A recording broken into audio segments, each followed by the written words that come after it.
Does your boy try to buck the system all the time? Does he act like a young man one minute and a little boy the next with no warning? Does he instantly start crying for no particular reason? Hey, we're Barry and Tammy Smith from Family with Purpose, and we have a lot in common with you. Yes. We had a boy just like this between 9 and 12 years old. And here's the thing, all their junk is perfectly normal. They're in the stage called the individual. We've been talking about the stages of boys and how different they are from girls. And we're looking at what they really need from us is to love them fully.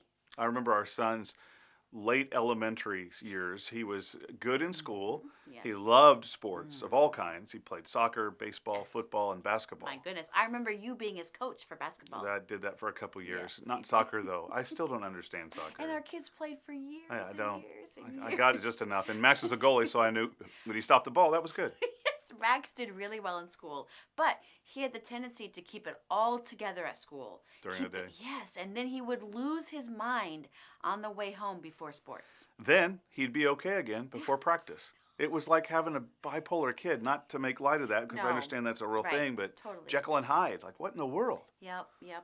But now we know. Now we know he was in the individual stage for boys. These guys are roughly 9 to 12 years old. They can Yeah, go in right. and out, and they Yes. deal with a lot of confusion. They're leaving boyhood and entering adolescence, and that's Yeah. tough. And here's the deal. They have significant changes in physical and emotional development.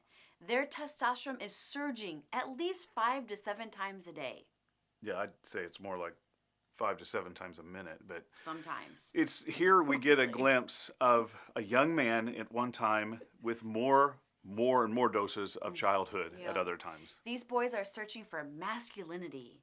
They're considering what it means to be a man, but tend to be an emotional wreck, crying a lot for no reason. And our parenting relationship can get Yes. strained as they often withdraw from us, Yep. which is the complete opposite of the last stage, the lover, which just wanted to hang out and everybody to be good. Lover.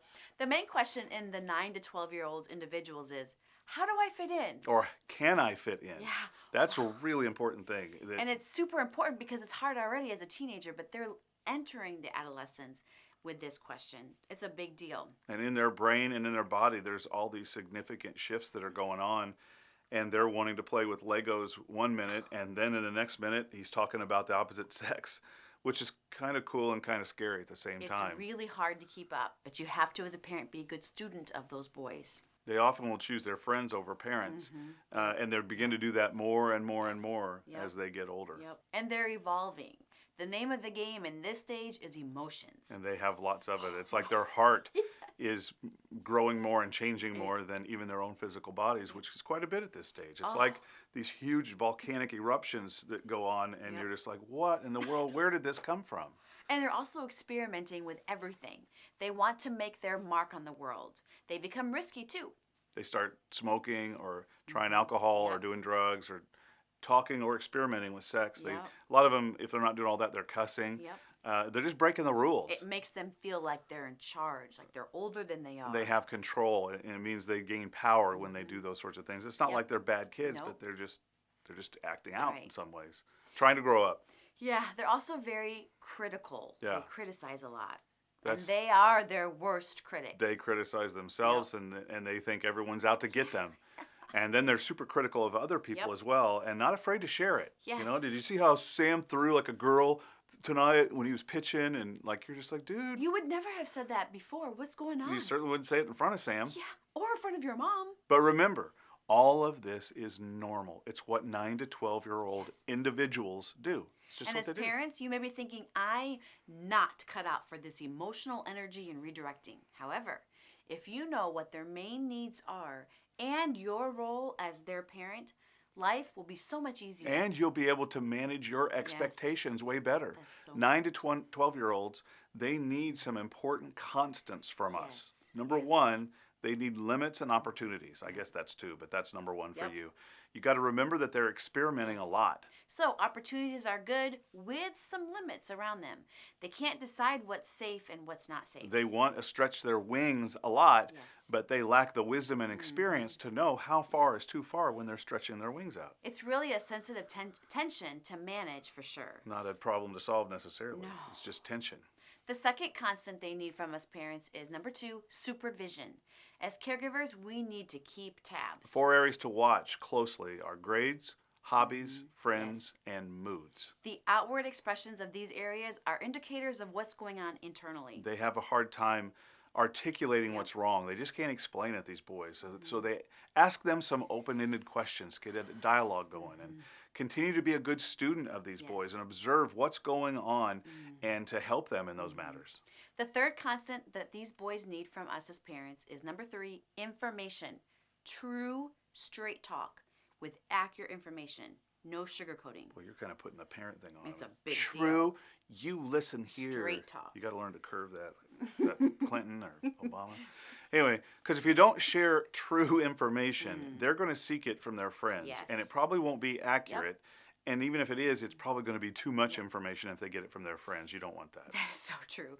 If you're not comfortable with certain subjects, get comfortable. Just figure it You out. want your boy to hear it from you, not someone else. And a word about the sex talk, be sure it's age appropriate, but above all else, talk to them about it and answer their questions. Be brave. You can do this. You totally can.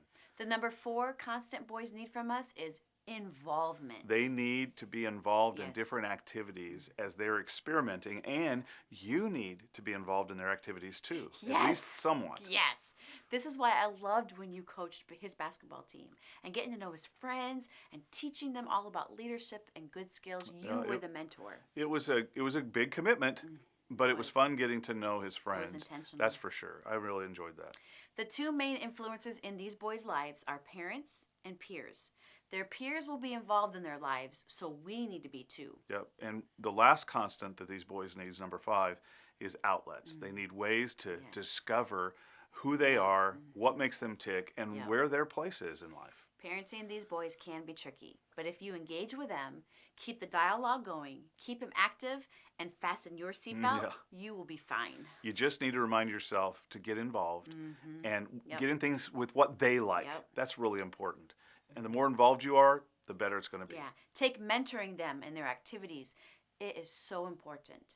In the next video, we'll unpack 13 to 17-year-old boys. This age is known as the wanderer. Yeah, and they are wanderers for sure. Also, be sure to like, share, comment, and subscribe to this channel if you want to go deeper into this lover stage, as well as dive deep into the life of girls, boys, and all of our role in parenting those different stages. We've got a course for sale right now. Just go to fwponline.com/courses and look for Parenting Through the Ages. It's on sale right now with a 30-day money-back guarantee. There's absolutely no risk. You can also dive deeper into all things boys in the book, Wild Things, The Art of Nurturing Boys by Stephen James and David Thompson. You can click the link in the notes below to purchase it on Amazon. Until next time, go find an individual boy and play a game of horse basketball with him and take him out for a burger. You'll be investing in him and learning about what makes him tick. Limits and opportunities. Supervision, information, involvement, and outlets. Relax. You got this. You love this boy and you want the very best for him. That's your motivation. We'll see you next time where we unpack 13 to 17-year-old boys are wanderers. Called the individual. And we're... Shoot! And they're evolving. Their name is a big deal. The name of the game. Oh, the volcanic eruption. It's volcanic. And you can't even say, you should just kept it.